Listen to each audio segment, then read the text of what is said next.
We got the AI bubble is about to burst. Before we get into that vid, folks, let me get 10. We ain't even finna do some more yapping on this one, son. Let's get straight into it. 8 minute. Who video this is? Sam Altman, Over easy. the Talk to CEO me, of twin. OpenAI Lock in and with me, chat. unofficial Sam Altman, the CEO of OpenAI and unofficial high priest of the AI cult, just randomly admitted that, yeah, this might It's all all be a in bubble. GTA, He by the told way. reporters, when bubbles happen, smart people get overexcited about a kernel of truth, which is basically the billionaire way of saying everyone's lost their minds, but like, in a thoughtful way. He even compared it to the dot-com bubble, that fun time when the NASDAQ lost almost 80% of its value because it turned out most internet companies were just PowerPoints with mascots. And honestly, he might be right. The US stock market has almost doubled in 5 years, mostly because 10 giant companies promised AI would change literally everything. Altman's raised billions and is already talking about spending trillions on data centers, which is a totally normal thing to say if you're planning to buy a small moon. So here's the real question. If this is a bubble, what did we actually buy? This is where things get weird. Most of the headlines you see about the I ain't AI gonna lie, chat. Altman, shout out you, my boy, because I be overly using ChatGPT. I know y'all do too. So a lot of y'all young niggas in school. Hey, ChatGPT, that's gonna get y'all trust.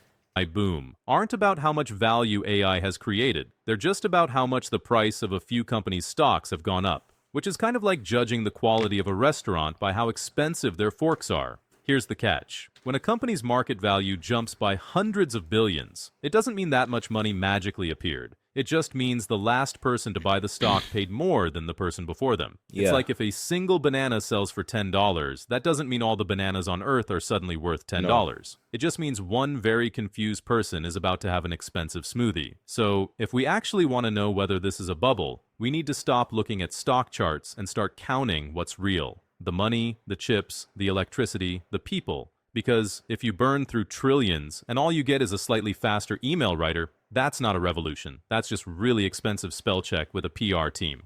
All right, let's talk about what this bubble is actually made of. Because it's not hopes and dreams. It's metal and electricity, and mostly invoices. Just 4 companies, Amazon, Meta, Google, and Microsoft, I ain't know Meta was $344 billion on AI infrastructure in 2024 alone. That's more than 1% of the entire GDP of the United States, which is wild considering most of us can't even get autocorrect to spell our own names right. And that's just the public numbers. OpenAI, the company at the center of all this, isn't public, so we don't get to see their books. But they raised $40 billion, then lined up another $6 billion secondary share sale, and Altman casually mentioned he expects to spend trillions on data.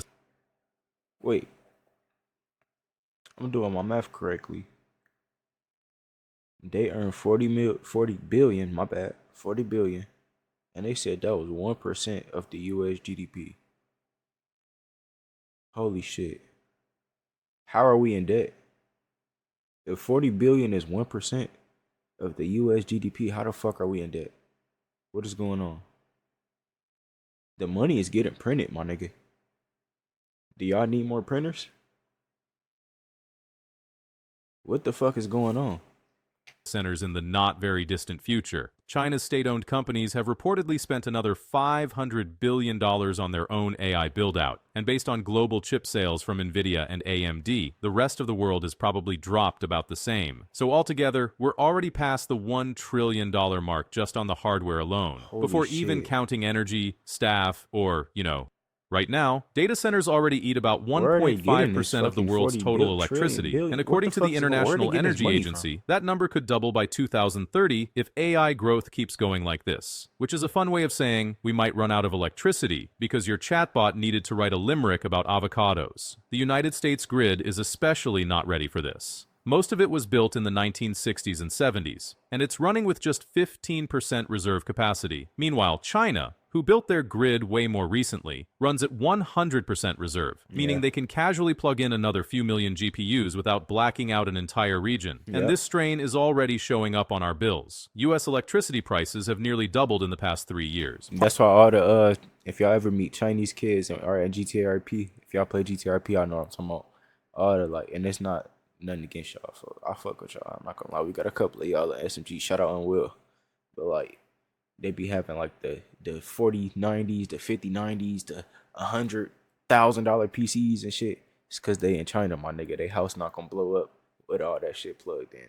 I mean, hey, my 4060, my shit. When I first plugged it in, my lights in my crib did. Oh, never mind. You good, gang. Partly thanks to this AI Yeah, build-out that hits every industry, not just tech. Which means when your that's like grocery the bill difference, goes up, though. part He of just that might explained it. actually be your neighbor asking an LLM to write their wedding vows. The Goldman Sachs analysts say new large-scale power capacity in key U.S. markets won't come online until 2028, and data center vacancy rates are already below 3%. So the AI don't boom know is what that means. slamming into a literal wall. There's nowhere left to plug it all in. New Massachusetts Institute of Technology report called The Gen AI Divide found that 95% of companies using generative AI got zero return on investment. Not a Shit. bit disappointing, zero. The tools look impressive in demos, but the moment you drop them into real workflows, they fall apart like IKEA furniture in a hurricane. The few companies that actually see results aren't trying to automate their whole business. They just pick one boring but valuable task, like back office paperwork, and quietly make it faster. Everyone else is out here building half-baked co-pilots for everything and wondering why nothing works. And it's not just bad planning. The tech itself keeps wobbling. Meteor researchers found that large language models do fine on short tasks, but completely fall apart on long ones. Even coding, supposedly AI's best use case, ends up spitting out more bugs and security holes, so teams are literally hiring AI code janitors. Which is hilarious, because that was supposed to be the job the AI was taking. yeah. And then there's the stability problem. These platforms change so fast, they keep interesting. breaking their own ecosystem. When OpenAI pushed out GPT-5, it quietly broke support for custom GPTs and wrecked tons of developers' tools overnight. Imagine if Python just deleted half its standard library one morning. That's what people are trying to Shit. build on right now. So not only is AI failing to produce returns, half the time it can't even stay upright long enough to try. Okay. If the tech isn't ready, why are companies still throwing billions at it? Simple. No one wants to be the one who missed the future. Every big company watched their competitors slap AI powered on something and suddenly get a stock bump, so they all Yep. panicked and did the same. Same Budgets thing. were rewritten, teams were rebranded, and CEOs started saying AI strategy in every sentence just to keep investors calm. It's less about results and more about not looking like the one dinosaur at the robot party. And this isn't new. The same thing happened during the dot-com bubble. Companies were adding .com to their names and instantly doubling their valuation. Sam Altman described it perfectly. This is a bubble built around a kernel of truth. The internet was real, but most .com companies weren't. AI is real, but most of today's AI companies probably aren't either. And while all this hype was building, workers, especially juniors, got convinced they couldn't get hired because AI took all the jobs, Not yet, when in at least. reality, hiring was crashing because the Not yet. post-COVID-19 pandemic hiring bubble finally popped. It wasn't robots replacing them. It was just companies realizing they accidentally hired 5 front-end teams during lockdown. So now, you've got this weird mix of FOMO and ego pushing everyone to keep spending, even as the returns flatline, which is basically how every bubble works. It's not logic holding it up. It's pride.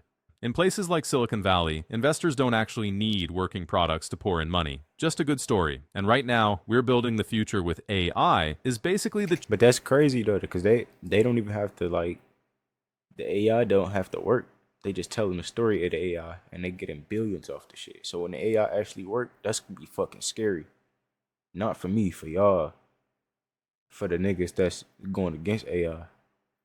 That's what I'm talking to. cheat code for fundraising. Coastal VCs are calling this the biggest private tech bubble ever, which is impressive considering these are the same people who once funded a $400 million juicer. Private markets also let the bubble grow faster because there's no daily stock price to expose how shaky things are. A company can raise billions, burn through it, and as long as the next round comes in at a higher valuation, everyone still pretends it's good. going great. Meanwhile, most of the stock market's AI optimism is concentrated in about 10 megacap firms like Nvidia, Microsoft, Amazon, and Meta. They've tied up so much capital in AI that even Goldman Sachs expects spending to slow soon. And when it does, the hype driving their stock prices probably goes with it. I'm not gonna lie. These 4 companies, I don't think this will ever slow down. I don't think it would. People will forever get PCs. There will always be a new generation of kids getting PCs. There will always be people in China reselling PCs. Microsoft, people will always play Xbox, PC again. Amazon, people use Amazon every single day, and they will for the rest of their lives, including me. Meta, if niggas get on Facebook, people on Facebook and Twitter and X and all that type of shit, that's Meta. That's, if you didn't know, that's by Meta. That every day billions of people get on there. I don't think that would never die, ever, like ever. So I'm not gonna lie. Expect spending This to is a slow good thing soon, that they got. and when it going on. does, the hype driving their stock prices probably goes with it.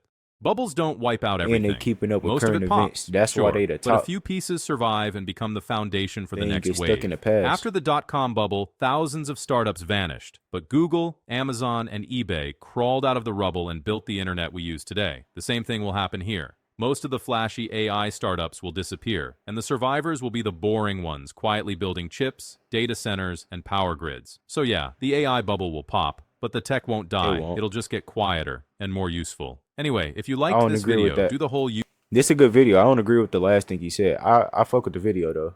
Good video. Over easy.